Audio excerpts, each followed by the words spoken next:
Hello friends, my name is Kajal और आप सभी का स्वागत है मेरे चैनल पर। और आज की इस वीडियो में हम डिस्कस करने वाले हैं यूपीडीएलएड सेकंड सेमेस्टर सब्जेक्ट आपका सामाजिक अध्ययन है, ठीक है, जिसमें हम राजवंशों का उदय डिस्कस कर रहे हैं, जिसमें हमने पहले गुर्जर प्रतिहार वंश, पाल वंश और फ्रेंड्स आज की इस वीडियो में हम चौहान वंश, जिसे हम चाहमान वंश भी कहते हैं, जो कि बहुत ही महत्वपूर्ण ये टॉपिक है और इससे रिलेटेड हर बार प्रश्न पूछे जाते हैं।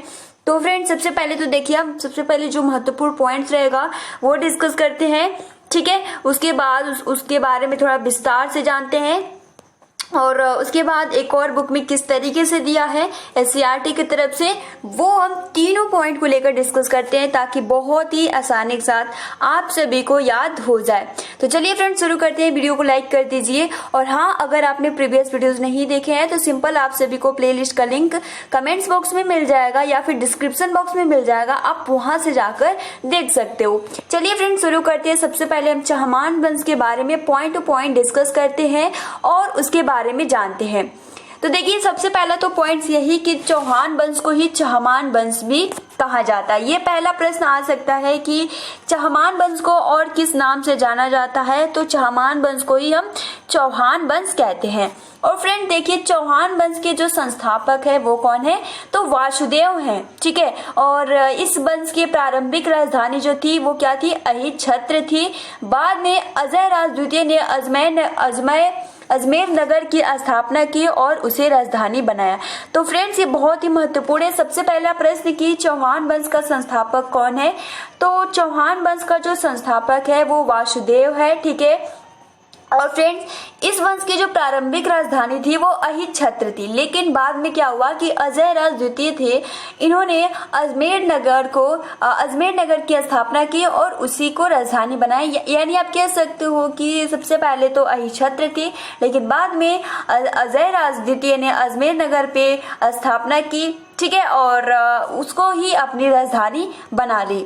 उसके बाद देखिए, इस वंश का सबसे शक्तिशाली, जैसे कि हर हम टॉपिक के देखते हैं कि इस वंश का, जैसे कि हमने पाल वंश का देखा था, ठीक है, गुर्जर प्रतिहार वंश का देखा था, उसी प्रकार जो चौहान वंश है या जिसे आप चाहमान वंश भी कह सकते हो, इस वंश का जो सबसे शक्तिशाली शासक था वो अरणुराज के पुत्र विग्रहराज चतुर्थ विशल देव, जो कि 1153 से 1163 ईस्वी तक शासन किए, जिसने हरिकेन नामक संस्कृत नाटक की रचना की। तो फ्रेंड्स ये बहुत ही महत्वपूर्ण पॉइंट है। इस वंश का सबसे शक्तिशाली शासक जो था वो अरणुराज का पुत्र, जिसका नाम है विग्रहराज चतुर्थ विशल देव, ठीक है, जिसने हरिकेन नामक संस्कृत नाटक की भी रचना की है। उसके बाद देखिए, सोमदेव विग्रहराज चतुर्थ के राज कवि थे, ठीक है, और इन्होंने ललित विग्रहराज नामक नाटक भी लिखा है। 2.5 दिन का झोपड़ा नामक मस्जिद शुरू में विग्रहराज चतुर्थ द्वारा निर्मित, ठीक है, इन्हें विग्रहराज चतुर्थ जो कि बहुत शक्तिशाली शासक थे, इन्होंने मतलब 2.5 दिन का झोपड़ा नामक मस्जिद शुरू में इन्होंने क्या किया था कि निर्मित एक विद्यालय था, ठीक है।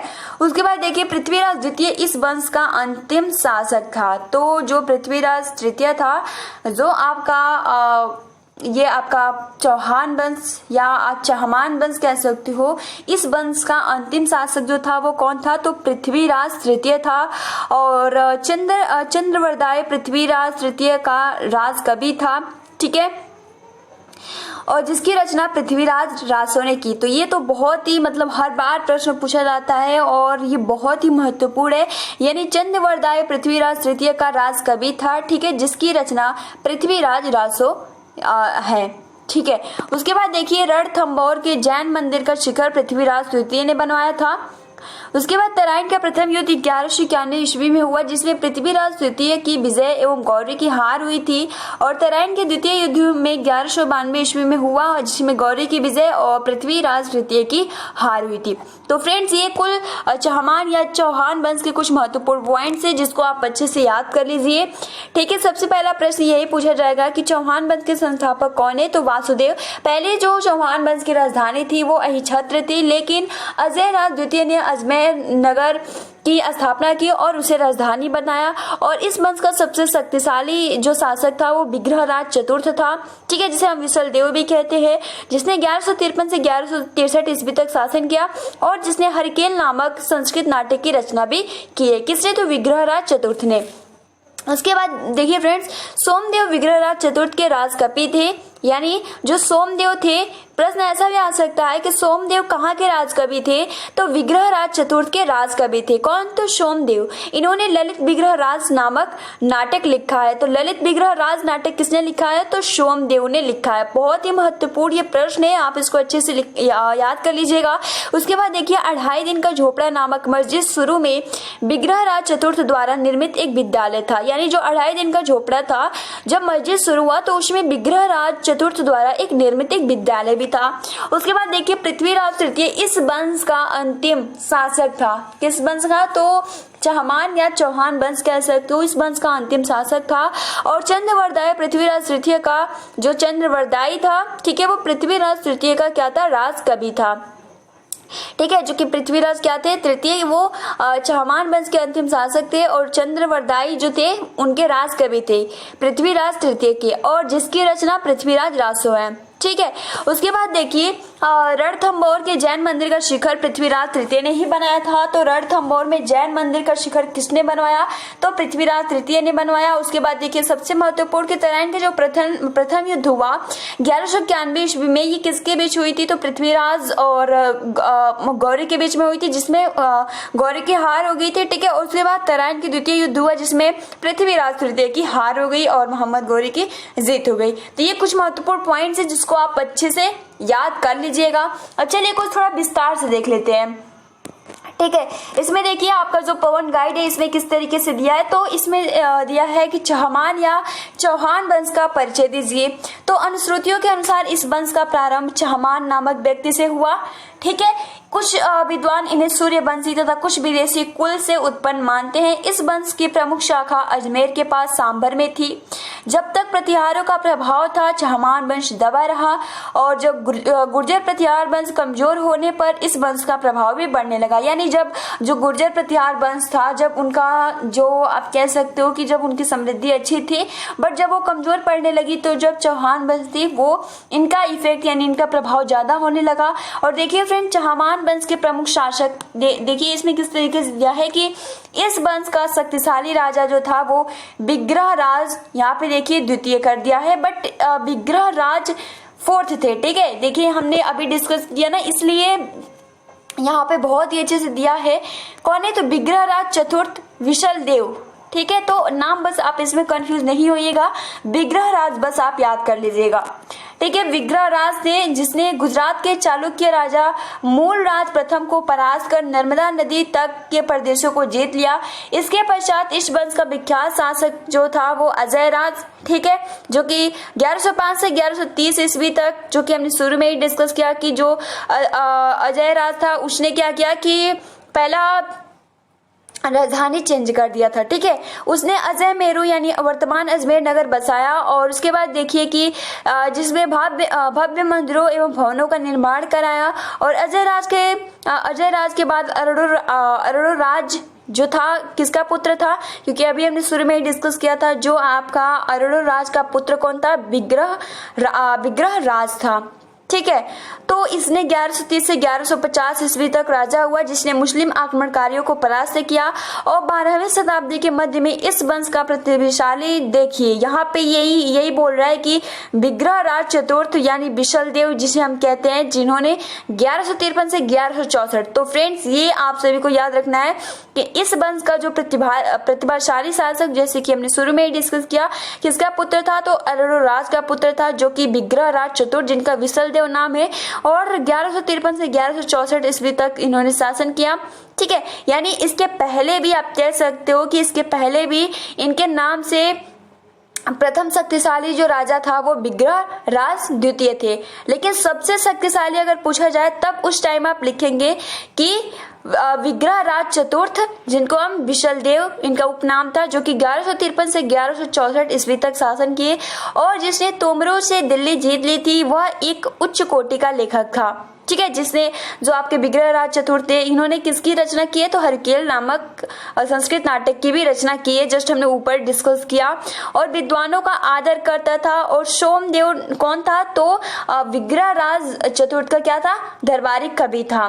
तो सोमदेव नामक विद्वान इसी सभा का राज्य रहता था, उसने हरकेल नामक की रचना की थी। तो फ्रेंड्स अभी एक मिनट, जिससे कि हमने ऊपर देखा था कि हरकेल नामक रचना, देखिए हरकेल नामक संस्कृत की रचना किसने किया है, तो विग्रह चतुर्थ विशल देव ने किया है। और देखिए फ्रेंड्स, जो आपका सोमदेव जो थे वो विग्रहराज चतुर्थ के राजकवि थे। इन्होंने ललित, ठीक है, ललित विग्रह राज नामक नाटक लिखा था। तो ये महत्वपूर्ण, उसमें कुछ कंफ्यूज यानी मिस प्रिंटिंग हो गया होगा, तो इसलिए इसमें जो दिया है बिल्कुल सही दिया है। आप इसमें कंफ्यूज नहीं होइएगा कि जो हरकेल की रचना नामक संस्कृत नाटक की रचना किसने की है, तो विग्रहराज चतुर्थ, जिन्हें हम विशल देव भी कहते हैं। इसमें आप देख सकते हो किस तरीके से दिया है कि सोमदेव नामक विद्वान इसी राज्यसभा में रहता था और उसने हरकेली, ठीक है, हरकेली है और वो हरकेल था, हरकेली नामक की रचना की थी। और उसके बाद देखिए पृथ्वीराज के बारे में यहाँ दिया गया है कि पृथ्वीराज तृतीय क्या था, कि चहमान वंश का अंतिम क्या था, शासक था। इस वंश का सर्वाधिक प्रतिभाशाली राजा पृथ्वीराज चौहान था। और इसका शासनकाल 1179 से 1192 ईस्वी तक था और यह जयचंद का समकालीन था। इसके राजकवि जो थे वो चंद्रवरदाई ने पृथ्वीराज राशो नामक महाकाव्य लिखे, ये तो बिल्कुल सही है, जस्ट ऊपर डिस्कस किया। और जयचंद के पृथ्वी संयोगिता का अपहरण कर उसने जयचंद को अपने घोर शत्रु बना लिया। और तुर्क राजाओं ने इस कला का अच्छा लाभ उठाया। और 1191 ईस्वी तथा 1192 ईस्वी में मोहम्मद गोरी ने उत्तर भारत पर आक्रमण किया और तराइन के मैदान में पृथ्वीराज से युद्ध हुआ। और तराइन के प्रथम युद्ध में पृथ्वीराज की तो विजयी रहा, लेकिन तराइन के द्वितीय युद्ध में जो था वो गौरी की जीत हुई और जो आपके पृथ्वीराज थे उनकी हार हो गई थी। इस प्रकार अजमेर और दिल्ली में चहमान वंश की शक्ति नष्ट हो गई और मुसलमानों की राजसत्ता स्थापित हुई। तो फ्रेंड देखिए इसमें कुछ इधर इधर करके दिया है। तो फ्रेंड्स ये जो मैंने महत्वपूर्ण पॉइंट्स बताया, आप सभी इसको ही याद कर लीजिएगा, बेस्ट रहेगा। उसके बाद देखिए SCERT की तरफ से जो बुक है उसमें किस तरीके से दिया है, हम वो भी आप सभी को इसमें दिखा देते हैं। तो देखिए फ्रेंड्स, इस वंश का उदय यानी चहमान वंश का उदय शाकंभरी, ठीक है, शाकंभरी यानी शाम्बर अजमेर के आसपास के क्षेत्र में हुआ था। और चहमान के प्रारंभिक राजाओं में वासुदेव, ठीक है, वासुदेव और गुवक के नाम उल्लेखनीय है। चहमानों का शक्ति का विशेष विकास अरुणराज का पुत्र, देखिए इसमें बिल्कुल सही दिया है और सटीक दिया है, जिस तरीके से आपका उसमें पॉइंट टू पॉइंट शुरू में था, इसमें भी अरुणराज के पुत्र चतुर्थ विग्रह राज विशल देव, जिन्होंने 1153 से 1164 के समय में हुआ था, यानी ज्यादातर विकास हुआ था। उसने सबसे बड़ा कार्य मध्य देश से मुसलमान आक्रमणकारियों को समाप्त करके किया। और चहमान वंश का सबसे प्रसिद्ध एवं अंतिम शक्तिमान राजा जो था वो पृथ्वीराज तृतीय, क्योंकि ये लास्ट अंतिम शासक कौन था, तो पृथ्वीराज तृतीय था।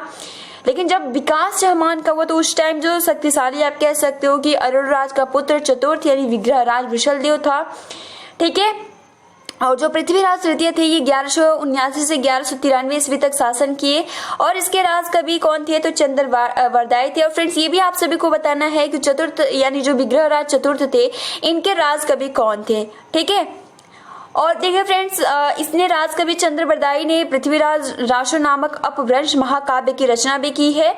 और परमाणु तथा गढ़वालों के साथ पृथ्वीराज का शत्रुतापूर्ण संबंध था।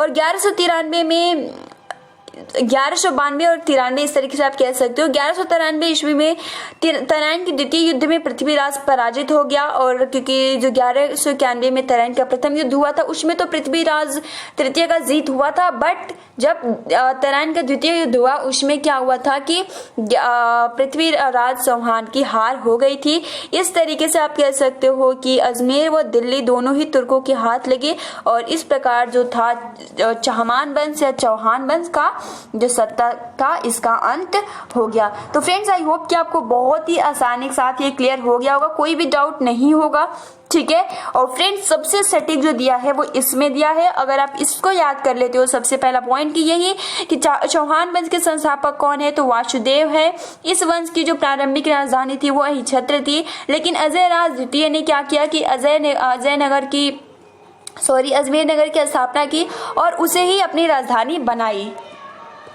ठीक है। और उसके बाद देखिए इस वंश का सबसे शक्तिशाली जो शासक था वो अरोराज, जिसके पुत्र विग्रहराज चतुर्थ थे, जिन्हें हम विशलदेव के नाम से भी जानते हैं, जिसने हरिकेली नामक संस्कृत नाटक की रचना भी की थी। और उसके बाद इसके जो विग्रहराज के राज दरबारी कवि थे वे कौन थे, तो सोमदेव थे, जिन्होंने ललित विग्रहराज नामक नाटक लिखा था। उसके बाद देखिए 2.5 दिन का झोपड़ा जो नामक मस्जिद शुरू हुआ था, उसमें इन्होंने विग्रहराज चतुर्थ ने निर्मित एक विद्यालय भी किया था, यानी एक विद्यालय को निर्मित भी किया था। और पृथ्वीराज आप कह सकते हो कि अंतिम जो शासक थे वे पृथ्वीराज तृतीय थे। ठीक है। जिसके राज दरबारी कवि थे वो कौन थे, चंद्रवरदाई थे, जिसकी रचना पृथ्वीराज रासो में हुआ है। ठीक है। और उसके बाद देखिए हमने अभी जस्ट डिस्कस किया कि तराइन का प्रथम युद्ध 1191 में, यानी आप कह सकते हो कि तराइन का प्रथम युद्ध में पृथ्वीराज चौहान की जीत हुई, लेकिन द्वितीय में उनकी हार हो गई थी। तो ये चहमान और चौहान वंश से रिलेटेड इतने ही प्रश्न आ सकते हैं, इससे ज्यादा कुछ नहीं पूछा जाएगा। तो फ्रेंड्स आई होप कि आपको अच्छे से ये याद हो गया होगा, कोई भी डाउट्स नहीं होगा। तो फ्रेंड्स आज के लिए इतना ही। वीडियो को लाइक कर दीजिए और अपने फ्रेंड्स मित्र को शेयर कर दीजिए। और हाँ, अगर आप चैनल पर पहली बार विजिट कर रहे हो तो चैनल को सब्सक्राइब कर सकते हो, क्योंकि हम यूपीडीएलएड से रिलेटेड सारी इन्फॉर्मेशन इस चैनल के माध्यम से आप सभी को प्रोवाइड करते हैं। तो मिलते हैं 9 बजे वाली क्लास में। Thanks for watching, take care and best of luck.